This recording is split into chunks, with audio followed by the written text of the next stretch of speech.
Bonjour à tous, chers amis, Parashat Shemot, Parashat très spécial. On a vu ça dans les plusieurs cours de cette semaine qu'on peut revoir sur l'application eTorah, ainsi que sur le site eTorah.fr. On a parlé longuement sur le fait que c'est d'un côté les demandes de Moshe, pourquoi tu as fait du mal à ton peuple, et comment Dieu y répond à Moshe en lui disant que je ne me suis pas montré au patriarche avec le nom Hashem, Yud Kei Vav Kei, mais je me suis montré avec le nom Elohim. Et que Moshe vient et il prend la défense du peuple juif. Il va essayer de comprendre quelle est la raison pourquoi pas seulement que la situation ne s'est pas améliorée depuis qu'il est parti en Égypte, mais au contraire, la situation s'est empirée. On a parlé longuement dans le cours de lundi soir, qu'on peut revoir sur eTorah.fr, comme quoi l'exil et le passage par l'Égypte, c'était pas forcément une punition, mais bien au contraire, c'était en route vers la libération, vers la création du peuple juif. Et aujourd'hui, on va s'attarder sur le deuxième point, qui est justement qu'à partir de cette semaine, on voit comment le peuple juif est appelé Bni Bechori Israël, mon fils, mon premier-né. Alors on va voir la différence. Est-ce que le peuple juif est considéré comme un premier-né ou juste comme un enfant tout court de Dieu? Quelle différence entre un bébé tout court ou un premier-né? Ça, c'est la différence qu'on va voir entre les deux. Et bien sûr, quelle ramification ça a pour nous dans la vie de tous les jours. La première fois que le peuple juif est appelé les enfants de Dieu, c'est la paracha de cette semaine. La paracha de cette semaine, on nous parle ça dans le verset qui est chapitre 4, verset 22. Kohamar Hashem, ainsi Dieu, il a dit, Bni Bechori Israël, mon fils, mon premier-né, le peuple juif. Rashi vient et te dit, la Shon Gdoula, ça veut dire le sens de grandeur. Vient le Midrash. Le Midrash, il te dit, Midrash Dvarim, Midrash Rabbah. À quoi cela ressemble-t-il? Un roi qui avait plusieurs enfants et qui aimait le plus petit, plus que tous. Ainsi Dieu affirme de toutes les nations que j'ai créées, je n'aime qu'Israël, ainsi qu'il est dit, car Israël est jeune, et je le prends en affection dans Osée, Oshéa, chapitre 11, verset 1. Donc, est-ce qu'on parle ici du fait que le peuple juif est le plus petit ou le plus grand? Quand tu dis que c'est le premier-né, ça veut dire qu'on parle de grandeur. On fait allusion au fait que le peuple juif est le plus grand. Quand tu dis que le peuple juif est considéré comme le plus petit et le plus jeune, apparemment, ce n'est pas le premier-né. En deux mots, quel est le plus important? Le fait d'être le premier-né ou le fait d'être le dernier de la famille? En réalité, dans le Midrash, je te dis que l'amour au plus petit est plus grande. Donc, ça existe, cette qualité chez lui, beaucoup plus que chez le plus grand. Alors, pourquoi le verset te dit que le peuple juif est considéré le plus grand? Donc, il faut savoir où se développe le plus grand amour d'une personne, envers le plus grand enfant ou envers le dernier, le plus petit. Pour comprendre ça, essayons d'abord de comprendre pourquoi ce qui est écrit dans le Midrash, que l'amour au plus petit est beaucoup plus intense, beaucoup plus puissante. Et on voit ça avec un merveilleux discours de 5666 en 1906 du Rabbi Rachab, du troisième Rabbi de Chabad. Viens et t'explique la différence. L'amour qu'un père porte pour son fils adulte, développé intellectuellement et émotionnellement, ne sera pas toujours lié au fait qu'il est son fils. Il peut aussi l'aimer du fait de ses qualités. Ouais. Par contre, l'amour qu'un père porte envers son fils en bas âge est un amour intrinsèque, car le fils n'a pas la maturité intellectuelle ou émotionnelle. Bien plus, le fait que cet enfant écoute son père et le respecte n'est pas lié à une qualité du fils, mais plutôt à son essence, car il ressent que c'est son père, et son père l'aimera donc pour autant. Le monde aussi d'avoir l'âge adulte, ça retire. Personne du contraire, mais tu ne peux pas te nier le fait qu'à l'âge adulte, tu aimes ton enfant aussi pour les qualités qu'il a, pour les différents diplômes qu'il a, pour les différentes réussites qu'il a, qui n'est pas la même chose. Je n'ai pas dit que c'est pour ça qu'il faut l'aimer. J'ai dit que c'est pour ça aussi. Alors que pour un enfant bas âge, il n'y a pas un diplôme ni quoi que ce soit en particulier. Au contraire, il fait une bêtise, tu l'aimes comme s'il n'a pas fait une bêtise. S'il a renversé un verre de pâte, tu n'as pas commencé à lui crier dessus ni quoi que ce soit. D'accord? Et donc ça, c'est la différence qu'on peut avoir entre l'amour qu'on a envers un plus jeune ou l'amour qu'on a envers un plus âgé. Et donc on peut comprendre pourquoi le Midrash te dit que l'amour envers le plus jeune, c'est un amour qui est beaucoup plus dévoilé, un amour qui est beaucoup plus clair. Maintenant, quand on parle avec l'amour de Dieu envers le peuple juif, on peut dire que c'est exactement la même chose. Nous sommes appelés les enfants de Dieu. L'amour intense, l'amour intrinsèque des parents envers les enfants, elle découle de cet amour intense de Dieu envers le peuple juif. Et c'est pour ça que c'est amené cet exemple dans la Torah. Et il y a plusieurs manières de différents niveaux et catégories d'amour entre Dieu et le peuple juif. Quand le peuple juif sert Dieu, et on voit clairement, on va dire, leur qualité par rapport aux nations, à l'amour de Dieu envers le peuple juif, c'est un amour qui vient à cause d'une cause. En deux mots, le fait qu'ils sont en train de faire la volonté de Dieu, comme qui ressemble à l'amour d'un père en son grand garçon. Et c'est pour ça que dans le Midrash, il t'attache le verset « Bni Bechori Israël ». mon fils, mon premier-né, aux bonnes actions du peuple juif. Le fait qu'ils ont mûri, ils ont cette maturité devant Dieu au Mont Sinaï. Comme on l'a dit, le premier-né, c'est pas forcément le nom premier-né en termes de premier-né, mais surtout en termes de grandeur. Ça montre l'avantage et la qualité particulière du peuple juif. Mais il y a à part ça aussi cet amour qui est un amour qui est intrinsèque, qui est totalement indépendante de Dieu envers le peuple juif. Du fait que nous sommes Chelek Elokam Iman Mamash. Nous sommes une parcelle divine, comme c'est écrit dans le Tanya, chapitre 2. Et ça ressemble à l'amour d'un père envers son petit enfant. Que leur fils est son fils, et cet amour ne dépend pas du travail du peuple juif. Comme c'est écrit dans le Midrash, justement, de la même manière que quand un petit enfant, un bébé, il fait une erreur, il fait une bêtise, son père ne va pas s'en séparer de lui parce qu'il est petit. Pareil, le peuple juif, quand on fait une erreur involontaire, Dieu nous considère comme son petit enfant. Son petit enfant, c'est pour ça qu'il va se séparer de nous. Cet amour se dévoile, surtout quand on se comporte envers Dieu comme un petit enfant. Quand quelqu'un il se dit « je suis grand, j'ai une compréhension de Dieu, j'ai l'amour de Dieu, j'ai la crainte de Dieu » et il ressent ça. Alors l'amour de Dieu envers lui, c'est aussi un amour qui est reconnu, on va dire, logiquement parlant, qui cache cet amour intrinsèque, cet amour qui est indépendante. Quand un juif il se considère petit, il ne considère pas toutes les qualités qu'il a, comme un petit enfant qui n'a pas de qualité particulière.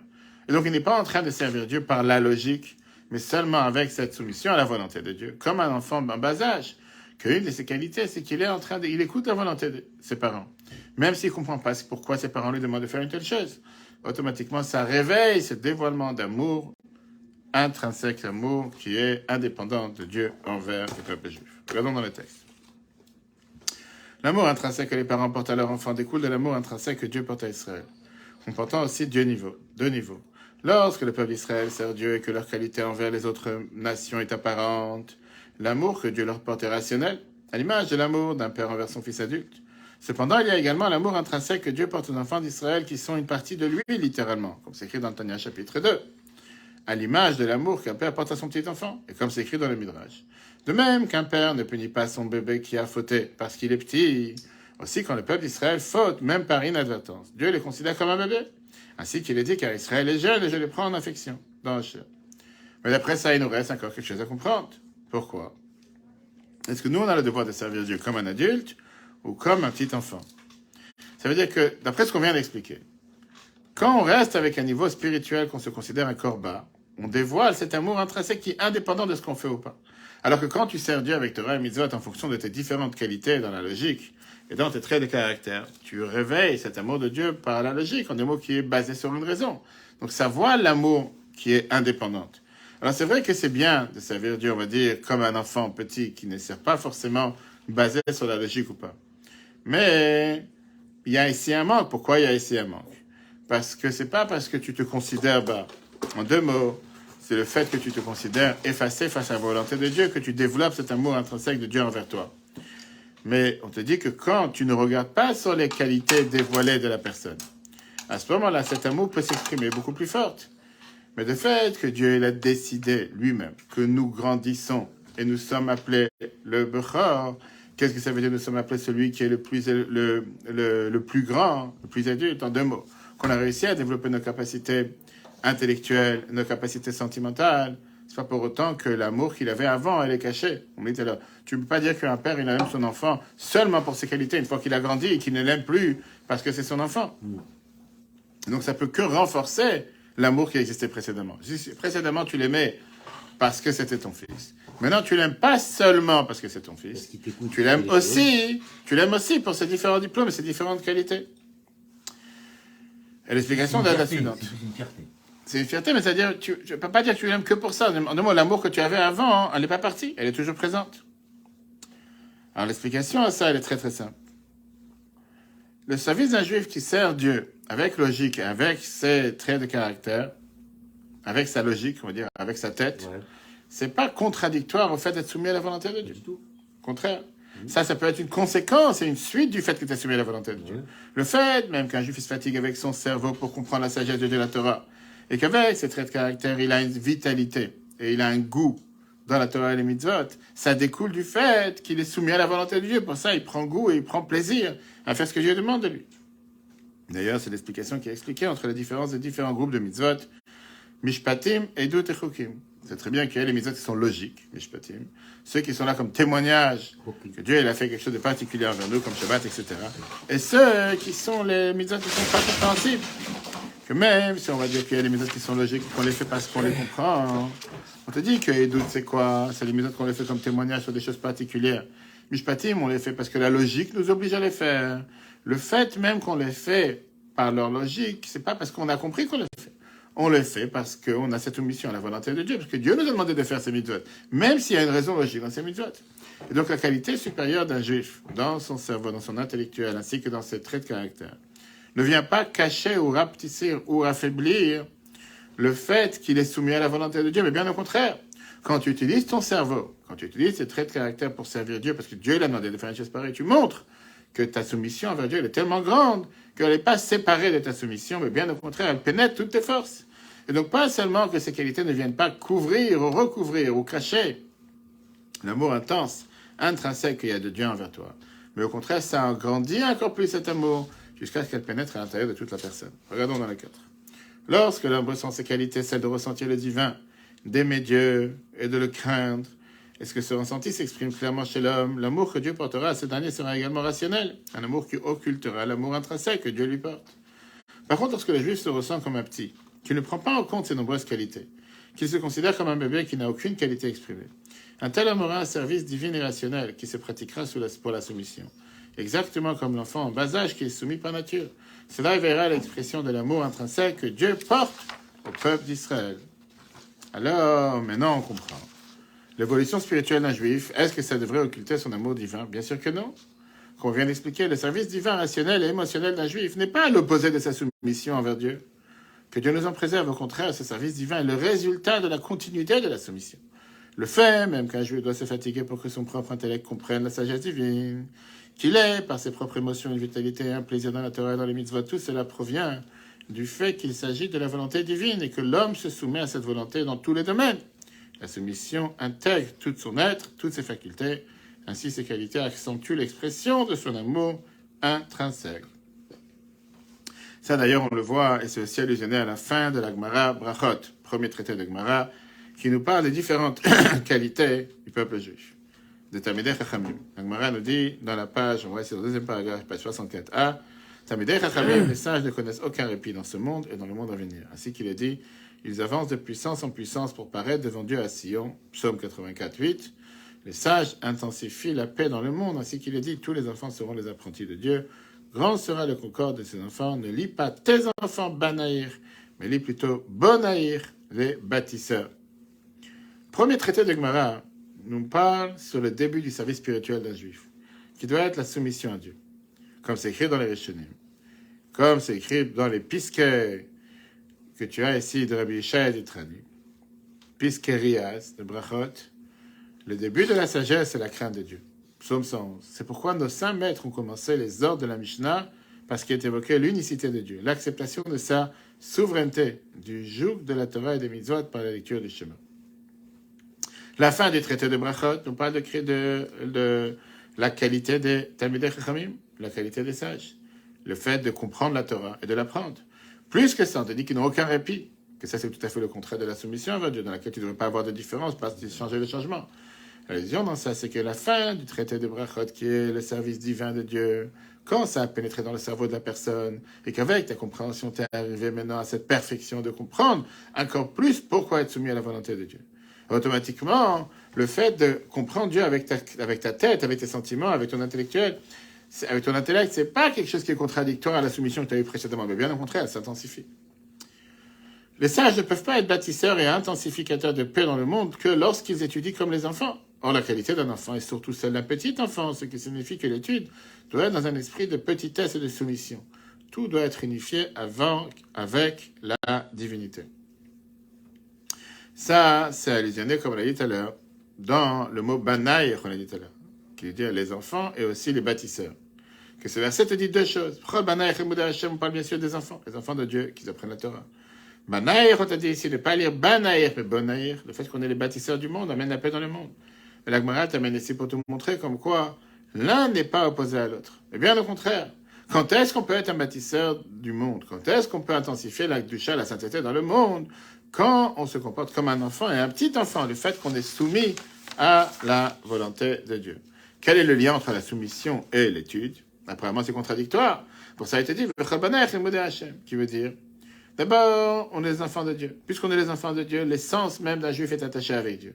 Et donc, tout ce que tu fais, même le cerveau, les sentiments, tout ce que tu fais est attaché avec Dieu. Quand tu utilises tout ce que tu fais pour la crainte de Dieu, l'amour de Dieu, le fait même qu'on est les enfants de Dieu, automatiquement, on est en train de partager notre existence avec la volonté de Dieu. Quand tu apprends la Torah, à ce moment-là, se dévoile exactement le sujet du fait que tu es bonaïr, pas seulement les enfants, mais aussi les bâtisseurs. Et la base, elle vient du fait que tu es un enfant qui s'exprime par ta soumission envers Dieu. Regardons dans le 7. Un enfant s'interroge et s'intéresse sur tout ce qui l'entoure. Il veut toujours savoir le quoi et pourquoi. Bien plus la qualité des sages qui n'ont pas de répit de puissance en puissance. C'est clairement apparent chez l'enfant en bas âge. Un enfant en bonne santé ne se repose pas et ne reste pas longtemps au même endroit. Il bouge constamment et cherche diverses occupations. Ceci est naturel chez lui. L'explication profonde de ce phénomène est la suivante. Puisque la qualité d'enfant conduit à celle d'être apprenti de Dieu, les facultés d'apprentissage sont représentées chez l'enfant au sens littéral. Ainsi, l'enfance est plus développée chez l'enfant en bas âge. L'apprentissage est aussi plus apparent chez eux. Et on voit ici quelque chose de particulier. La même manière que cette qualité, cet amour intrinsèque d'un juif envers un enfant de Dieu, on l'explique entre le rapport d'un parent avec son petit enfant. Parce que l'amour intrinsèque d'un parent envers ses enfants, elle découle de l'amour intrinsèque de Dieu envers le peuple juif. Pareil, on peut comprendre pourquoi on peut parler qu'on n'est pas seulement des enfants, mais des bâtisseurs. Parce que depuis le début du temps du peuple juif, les enfants de Dieu, existe cette chose-là comme ça existe chez les tout petits enfants. Que chez un petit enfant, il n'y a pas seulement le fait d'être soumis, mais surtout le fait de vouloir découvrir, de vouloir apprendre. Et au contraire, ces qualités existent beaucoup plus chez les enfants que chez les adultes. Chez les enfants, c'est naturel. Chez les adultes, il faut avoir la volonté de vouloir apprendre, de vouloir découvrir. D'après tout ce qu'on vient de dire, maintenant on comprend pourquoi le verset dit dans la paracha de cette semaine que le peuple juif est le premier-né. Alors qu'on a dit qu'on n'est pas forcément ici en train de parler de la qualité du fait que nous sommes les plus grands mais du plus petit. Parce que les différentes qualités dévoilées du peuple juif, que pour ça on est appelé Bechori, le premier-né du peuple de Dieu, n'est pas différent et n'est pas séparé du fait que nous sommes les enfants de Dieu tout court en termes de bas âge. Mais au contraire, la perfection de la qualité d'un juif en tant qu'enfant de Dieu, elle s'exprime grâce à ces qualités qui sont totalement dévoilées. Et donc, quand tu veux maintenant exprimer cet amour intense, intrinsèque, essentiel de Dieu envers le peuple juif, on emploie cet exemple d'un père envers un petit-fils. Parce que chez un petit enfant, cet amour est naturel, comme l'amour d'un père envers son fils en bas âge, qu'il n'y a pas de qualité particulière. Chez un grand, qui a déjà des qualités, ça se réveille l'amour basé sur la logique. Et ça cache automatiquement l'amour intrinsèque. Par des efforts particuliers, on peut faire dévoiler que aussi cet amour se dévoile, à tel point que les qualités vont seulement renforcer l'amour intrinsèque qui existe. Quand on veut expliquer maintenant que le peuple juif sont les premiers-nés, alors à ce moment-là, on emploie le mot Beni Bechori, pour te dire que cet amour intrinsèque du peuple juif de Dieu envers le peuple juif, elle pénètre à l'intérieur toute l'existence des juifs à chaque instant. Regardons le dernier paragraphe, entre le fils aîné de Dieu tout en restant son bébé. Lorsqu'on souhaite exprimer l'amour intrinsèque en tant que tel, que Dieu porte à Israël, on emploie la parabole de l'amour d'un père à son enfant en bas âge, car cet amour est naturellement plus ressenti chez un enfant. Par contre, lorsqu'on souhaite exprimer l'essence du peuple juif, on emploie l'appellation « mon fils aîné », qui, à l'image du verset « tes enfants seront les apprentis de Dieu », indique la qualité d'enfant qui intègre entièrement le peuple Israël, dans tous les détails, la perfection de leur qualité intrinsèque. Et donc la réponse à la question qu'on a demandé, une chose n'est pas contradictoire avec l'autre. Oui, nous sommes les premiers-nés. Oui, nous sommes en termes de grandeur, mais tout ça, ça vient et ça intensifie l'amour qui se développe de manière intrinsèque, parce que nous sommes les enfants en bas âge. Et là, n'est pas contradictoire avec l'autre, mais bien au contraire. Ça intensifie encore plus cet amour de Dieu envers nous. Cours en replay sur etora.fr. Très bonne journée à tous et si Dieu veut, à la semaine prochaine.